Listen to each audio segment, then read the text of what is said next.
ಬಂಗಾರ ಇನ್ನೊಂದು ಸ್ವಲ್ಪ ಹೊತ್ತು ಇದ್ದು ಹೋಗ್ಬೋದಾಗಿತ್ತಲ್ಲ. ಇಲ್ಲಪ್ಪ, ಕೆಲಸ ಇದೆ, ಬರ್ತೀವಿ. ಹಾಂ, ಆಶೀರ್ವಾದ ಮಾಡಿ. ಚೆನ್ನಾಗಿರಮ್ಮ, ಒಳ್ಳೆಯದಾಗಲಿ. ನಾನು ನನ್ನ ಅಪ್ಪ ಅಮ್ಮನ ಹತ್ರ ದುಡ್ಡು ಕೇಳ್ತೀನಿ ರಾಮವ್ರೆ. ಯಾಕಮ್ಮ, ಏನಾದರೂ ಮರ್ತೀಯಾ? ಇಲ್ಲಪ್ಪ, ಬರ್ತೀವಿ. ಹಾಂ,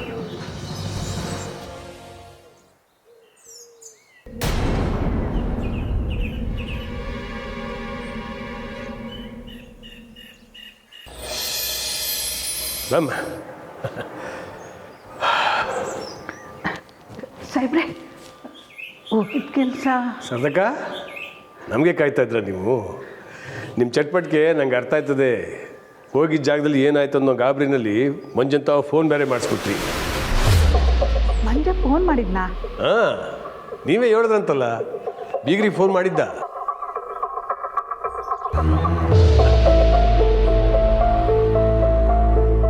ಹಾಂ, ಹೌದೌದು ಸಾಹೇಬ್ರೆ, ನಾನೇ ಹೇಳಿದ್ದೆ.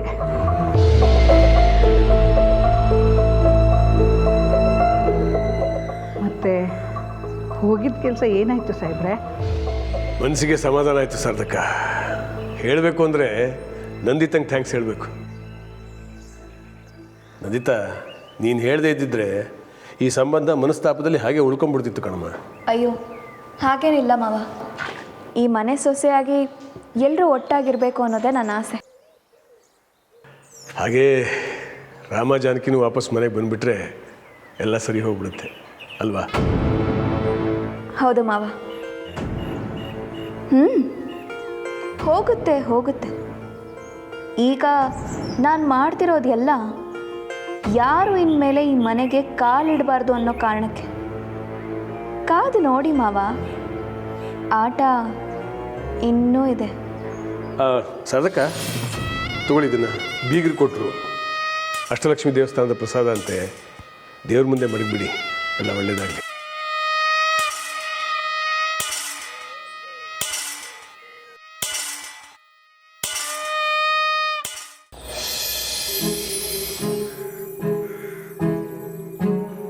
ಈಗ ಹೇಗಮ್ಮ ದುಡ್ಡು ಅರೇಂಜ್ ಮಾಡೋದು? ರಾಮವ್ರಿಗೆ ಅಷ್ಟೆಲ್ಲ ಹೇಳಿ ಈಗ ಖಾಲಿ ಕೈಯಲ್ಲಿ ಹೋದರೆ ಅವ್ರ ಮನಸ್ಸಿನಲ್ಲಿ ಏನೇನೋ ಕಲ್ಪನೆ ಶುರುವಾಗೋಗುತ್ತೆ. ನನ್ನ ಮನೇಲಿ ನನ್ನ ಕರೆಕ್ಟಾಗಿ ಟ್ರೀಟ್ ಮಾಡ್ತಿಲ್ವೇನೋ ಅಂತ ಅನ್ಕೋತಾರೆ. ಆದ್ರೆ ಏನೇ ಆಗಲಿ, ನಾಳೆನೇ ಮನೆ ಖಾಲಿ ಮಾಡಬೇಕು. ಆ ರಾಕ್ಷಸ ತೋರಿಸಿದ ಮನೇಲಿ ಇಷ್ಟು ದಿನ ಇದ್ವಿ ಅಂತ ನೆನೆಸ್ಕೊಂಡ್ರೆ ಮೈಯೆಲ್ಲ ಉರಿಯುತ್ತೆ. ನಿಂತ್ಕೊಂಬರಿ. ಅಪ್ಪ, ಯಾಕೆ ಹೀಗೆ ಓಡ್ ಬಂದ್ರಿ? ಏನಾಯ್ತು ಅಪ್ಪ, ಏನಾಯ್ತು? ಮಗಳೇ, ಚಿಕ್ಕ ವಯಸ್ಸಿಂದನೂ ನಿನ್ನನ್ನು ಅರ್ಥ ಮಾಡ್ಕೊಳ್ಳೋದು ಕಷ್ಟನೇ, ಆದರೆ ಅಸಾಧ್ಯ ಅಲ್ಲಮ್ಮ. ನಾನು ಫೋನಲ್ಲಿ ಮಾತಾಡೋಕ್ಕೆ ಹೊರಗೆ ಬಂದಾಗ ನೀನು ವಾಪಸ್ ಹೋಗೋಕ್ಕೆ ರೆಡಿಯಾಗಿದ್ದೆ ಅಲ್ವಾ?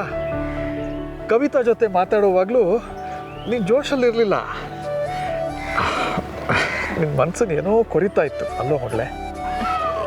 ಇಲ್ಲಪ್ಪ, ಅಲ್ಲ, ಇದನ್ನು ಕೇಳಕ್ಕೆ ಅಲ್ಲಿಂದ ಓಡ್ ಬಂದ್ರಾ? ಇಲ್ಲಮ್ಮ, ನೀನು ಕೇಳದೆ ಹೋಗಿದ್ದನ್ನು ಕೊಡೋದಕ್ಕೆ ಬಂದೆ.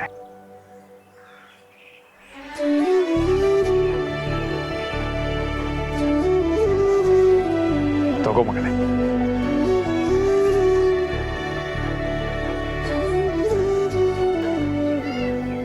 ಅಪ್ಪ, ಯಾಕೆ ಬಂಗಾರ ಹೀಗೆ ಮಾಡ್ತೀಯ? ತಗೋ. ಅಲ್ಲಪ್ಪ, ಅದು ಬಂಗಾರ, ಇದು ನೀನು ನಮಗೋಸ್ಕರ ದುಡ್ದು ಕೊಟ್ಟಿರೋದು ಮಗಳ, ನಿನಗೆ ಸೇರಬೇಕಾಗಿರೋದು. ಅಲ್ಲ, ಇಲ್ಲಿವರೆಗೂ ಬಂದು ಕೇಳದೆ ಹೋಗ್ತಾ ಇದೆಯಲ್ಲ, ನಾನು ಏನು ಅನ್ಕೋಬೇಕು? ನಿನ್ನ ಮೇಲೆ ಕೋಪ ಮಾಡ್ಕೋಬೇಕು, ಅಥವಾ ತಂದೆ ತಾಯಿಗೆ ತೊಂದರೆ ಕೊಡದೇ ಇರುವಂಥ ಮಗಳು ಅಂತ ಹೆಮ್ಮೆ ಪಟ್ಕೋಬೇಕು? ಮೊದಲು ನನಗೆ ಹೊಡಿಲೇ ಇಲ್ಲ ಮರಿ, ಆಮೇಲೆ ನಮ್ಮಮ್ಮ ಹೇಳಿದ್ಲು, ತಗೊಂಬರಿ, ನಿಂಗೆ ದುಡ್ಡಿನ ಅವಶ್ಯಕತೆ ಇದೆ. ರಾ ರಾ ರಾ ರಾ ರಾ ರಾ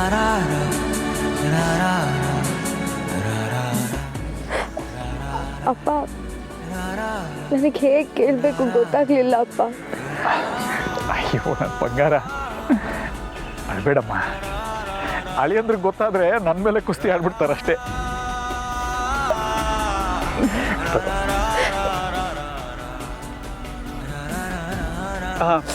ನಾ ಬಂದು ಬಿಟ್ಟು ಬರಲ್ಲ? ಬೇಡಪ್ಪ, ನಾವು ಹೋಗ್ತೀವಿ.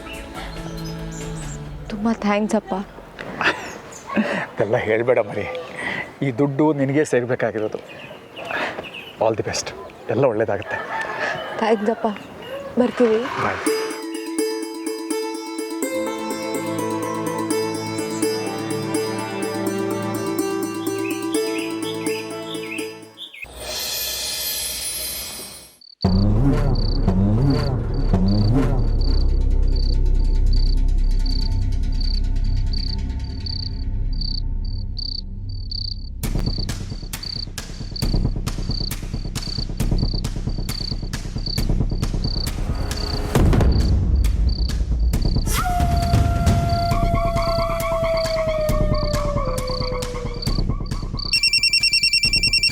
ನೀನು ಆಫ್ ಮಾಡೋದನ್ನ. ಸಾರಿ ಅಣ್ಣ. ಇಂಥ ಸಣ್ಣ ಸಣ್ಣ ವಿಚಾರಕ್ಕೆ ಗಮನ ಕೊಡ್ದೇನೆ ಸರಿಯಾಗಿ ಹೊಡೆಸ್ಕೊತಾ ಇರೋದು.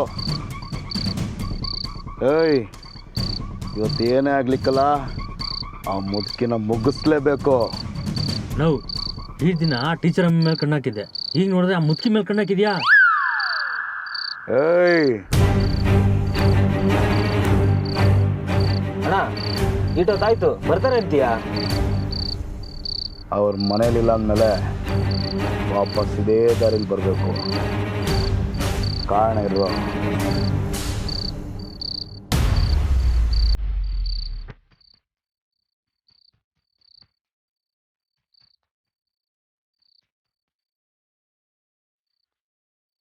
ಅಣ್ಣ ಅಲ್ಲೋ ಅಣ್ಣ, ಬರ್ತಾವ್ರೆ.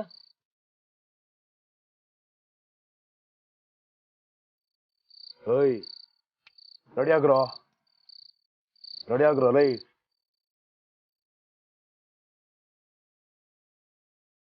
ಏಯ್, ಇವತ್ತು ಯಾವುದೇ ಕಾರಣಕ್ಕೆ ಮಿಸ್ ಆಗ್ಬಾರ್ದಲ್ಲ. ಏಯ್, ಆ ಮುದುಕಿನ ಎಳ್ದು ಒಳಗಾಗಿದ ತಕ್ಷಣ ನೀನು ಗಾಡಿ ಸ್ಟಾರ್ಟ್ ಮಾಡಬೇಕು. ಏಯ್, ಹಾಕೊಳ್ರಲ್ಲ.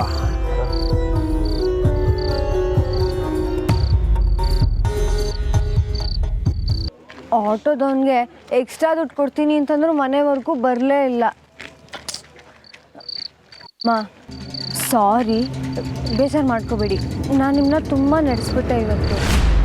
ಮನೆಗೆ ಹೋದ್ಮೇಲೆ ನಾನೇ ನಿಮ್ಮ ಕಾಲು ಒತ್ತಿ ಎಣ್ಣೆ ಹಚ್ಚಿ ಮಸಾಜ್ ಮಾಡ್ತೀನಿ. ಅಮ್ಮ, ನಿಮಗೆ ಬೇಜಾರಿಲ್ಲ ಅಲ್ವಾ? ಜಾನಕಿ, ಹಾಗಾದರೆ ನಿಮಗೆ ನನ್ನ ಮೇಲೆ ಬೇಜಾರಿಲ್ಲ. ಸರಿ, ಬೇಗ ಬನ್ನಿ, ಮನೆಗೆ ಹೋಗೋಣ. ನಿಮಗೆ ಮಸಾಜ್ ಮಾಡ್ತೀನಿ. ರೆಡಿ ಇರಲ್ಲ.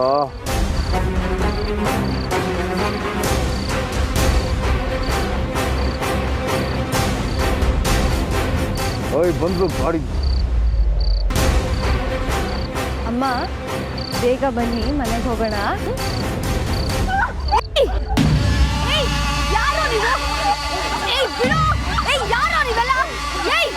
ಏಯ್, ಗಟ್ಟಿಯಾಗಿ ಇಟ್ಕೊಂಡ್ರು. ಸ್ಟಾರ್ಟ್ ಮಾಡೋ ಗಾಡಿನ, ಸ್ಟಾರ್ಟ್ ಮಾಡೋ. ದಯವಿಟ್ಟು ನೀವು ಬರ್ತೀನಿ, ನನ್ನ ಮಗಳು ಸ್ಟಾರ್ಟ್ ಮಾಡೋ ಗಾಡಿನ.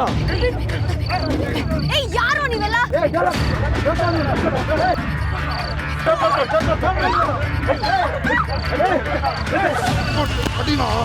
ಸ್ಟಾರ್ಟ್ ಮಾಡೋ ಗಾಡಿನ.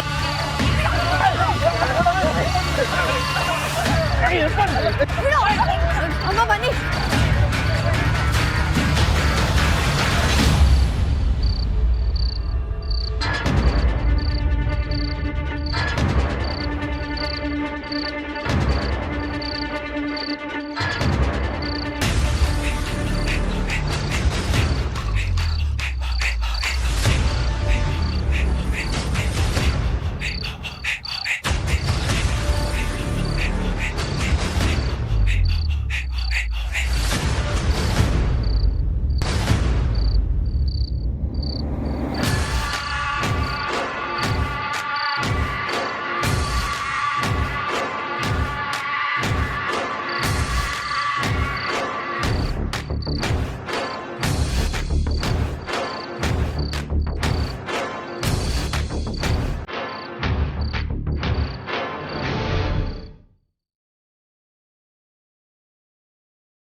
ರಾಮ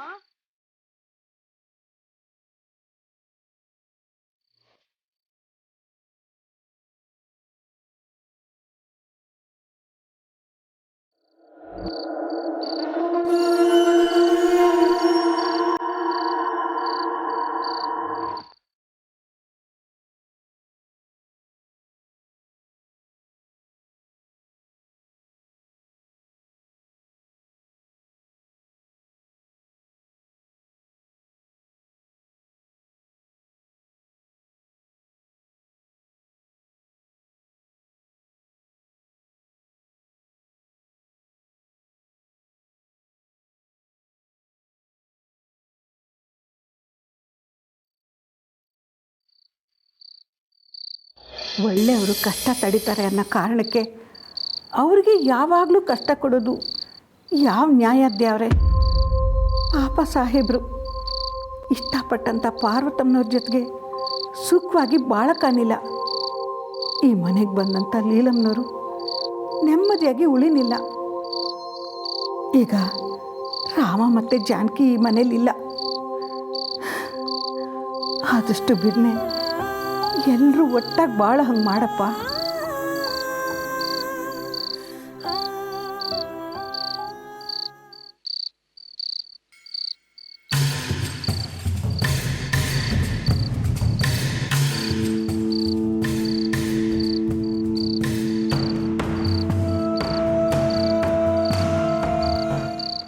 ಆಯ್ತಾ ಶಾರದಕ್ಕ, ನಿಮ್ಮ ಮುದ್ದಿನ ಸೊಸೆ ಬಗ್ಗೆ ದೇವ್ರ ಹತ್ರ ಬೇಡ್ಕೊಂಡಿದ್ದು? ಪ್ರತಿದಿನ ಬೇಡ್ಕೋತಿರಲ್ಲ ಶಾರದಕ್ಕ, ರಾಮ ಚೆನ್ನಾಗಿರಬೇಕು, ಜಾನಕಿ ಚೆನ್ನಾಗಿರಬೇಕು, ದೊಡ್ಡ ಮನೆ ತುಂಬಿರಬೇಕು ಅಂತ. ಒಂದಾದರೂ ನೀವು ಅಂದ್ಕೊಂಡಿದ್ದಾಗಿದೆಯಾ? ಇಲ್ಲ. ನನ್ನ ಬಗ್ಗೆ ನೀವು ಒಂದು ದಿನಾನೂ ಬೇಡ್ಕೊಂಡಿಲ್ಲ ಅಂತ ನನಗೆ ಚೆನ್ನಾಗಿ ಗೊತ್ತು. ಆದರೆ ನೋಡಿ, ನಾನು ಎಷ್ಟು ನೆಮ್ಮದಿಯಾಗಿದ್ದೀನಿ, ಎಷ್ಟು ಸಂತೋಷವಾಗಿದ್ದೀನಿ ಅಂತ. ಹೋಗಲಿ ಬಿಡಿ, ಅದಕ್ಕೆ ಯಾಕೆ ನೊಂದ್ಕೋತೀರ? ಈಗ ನೀವು ಮಲ್ಕೊಳ್ಳೋಕ್ಕೂ ಮುಂಚೆ ನಿಮ್ಗೊಂದು ಒಳ್ಳೆ ಸುದ್ದಿ ಹೇಳ್ತೀನಿ, ಅದನ್ನು ಕೇಳಿ ಮಲ್ಕೊಳ್ಳಿ. ನಾನು ಮಾವ ನಿಮ್ಮ ಬೀಗ್ರ ಮನೆಗೆ ಹೋಗಿದ್ವಲ್ಲ, ಅಲ್ಲಿಗೆ ಇನ್ಯಾರು ಬಂದಿದ್ರು ಅಂತ ಗೊತ್ತಾ ಶಾರದಕ್ಕ? ನಿಮ್ಮ ಮುದ್ದಿನ ಸೊಸೆ, ಆ ಟೀಚರ್. ಏನು ಹೇಳ್ತಿದ್ದೀರಾ ಸೊಸೆಮ್ಮ? ಅದೇ ಸಾಹೇಬ್ರು ಮಾವ ಅವಳ ಬಗ್ಗೆ ಯಾಕೆ ಏನು ಹೇಳಿಲ್ಲ ಅಂತ ಯೋಚನೆ ಮಾಡ್ತಿದ್ದೀರಾ ಶಾರದಕ್ಕ? ಪಾಪ ಅವಳಲ್ಲಿರೋ ವಿಚಾರ ಮಾವನಿಗೆ ಗೊತ್ತಿಲ್ಲ. ನಿಮ್ಮ ಮುದ್ದಿನ ಸೊಸೆನೂ ಪಾಪನೇ. ಯಾಕೆ ಅಂದರೆ ಅವಳು ಮುದ್ದಿನ ಮಾವಂಗೆ ಮುಖ ತೋರ್ಸೋಕ್ಕಾಗದೆ ಅವಳ ಮನೇಲಿ ಬಚ್ಚಿಟ್ಕೊಂಡಿದ್ಲು. ಅವಳು ಯಾಕೆ ಅಲ್ಲಿಗೆ ಬಂದಿದ್ಲು ಅಂತ ಗೊತ್ತಾ ಶಾರದಕ್ಕ? ಅವ್ರ ಅಪ್ಪ ಅಮ್ಮ ಹತ್ರ ದುಡ್ಡಿನ ಸಹಾಯ ಕೇಳೋಕೆ.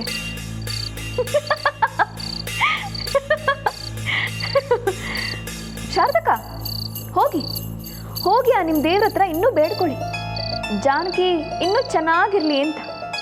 ಆಗ ಅವಳು ಎಲ್ಲಾನು ಕಳ್ಕೊಂಡು ಡೈರೆಕ್ಟಾಗಿ ಬೀದಿಗೆ ಬೀಳ್ತಾಳೆ.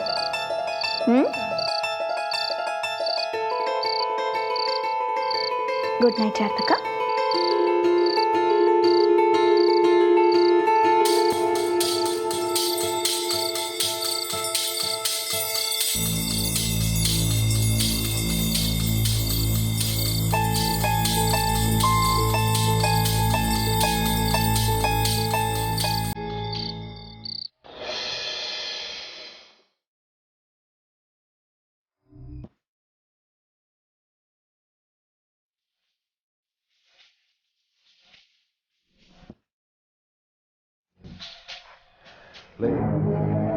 ಇಲ್ಲೆಲ್ಲ ಇರ್ತಾರೆ. ಒಂದು ಕೆಲಸ ಮಾಡ್ರಲ್ಲ, ನೀವು ಈ ಕಡೆ ಹೋಗ್ರಿ, ನಾನು ಈ ಕಡೆ ಹೋಗ್ತೀನಿ, ನಡೀರಿ.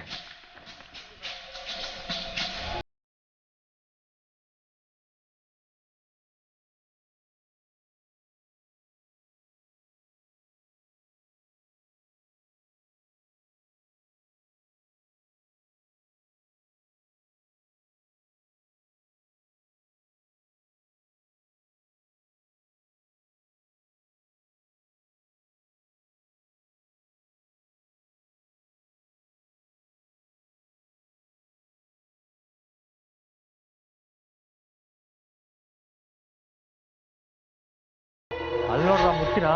ಬರೋ ಹೋಗೋಣ.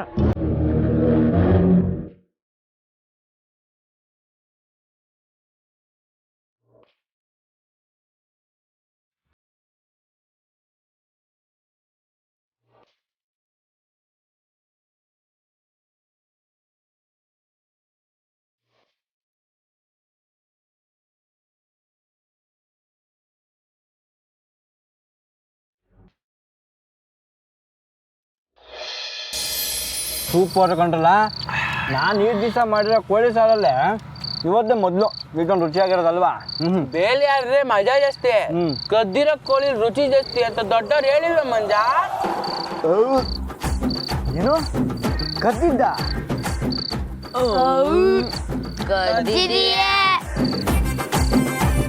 ಮಾದಪ್ಪನ ಹೆಂಡತಿಗೆ ಹೆರಿಗೆ ನೋವು ಅಂತ ದೊಡ್ಡೊಟ್ಟಿಗೆ ಮನೆ ನೋಡ್ಕೊಂತ ಕೀ ಕೊಟ್ಬಿಟ್ಟೋದ್ರೆ ನಾನು ಅವ್ರ ಕೈ ಕೊಟ್ಟು ಬಂದೆ ಮಂಜ. ಒಟ್ಟಿನಲ್ಲಿ ಬಡ್ಡೆತವ ನೀವೆಲ್ರು ನನ್ನ ಯಾವ್ದಾನ ಇಕ್ಕಟ್ಟಿಗೆ ಸಿಗಿಸ್ತೀರ ಆಟೆಯ.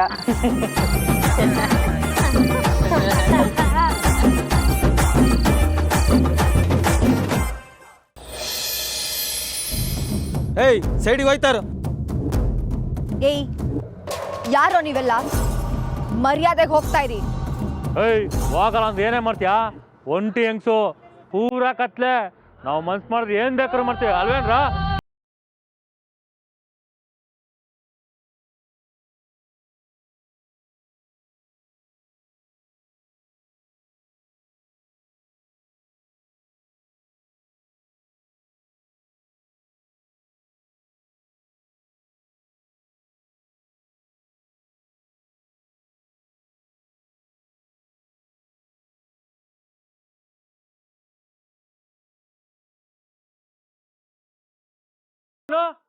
ಯಾರು?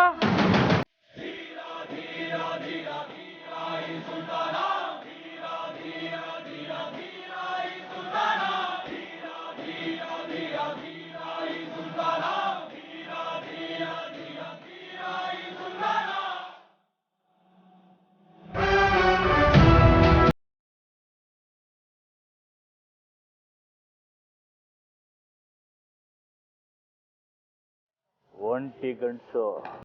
ಏಯ್ ರಾಮಣ್ಣ ಬಂದ ಓಡ್ಲ. ಅಮ್ಮ ಅಮ್ಮ ಎದ್ರಿಕೆ ಬಿಡಿ, 1 ನಿಮಿಷ ಬಂದೆ. ನಂಗೆ ಏನು ಹಾಕಿಲ್ಲ ಬಂದೆ.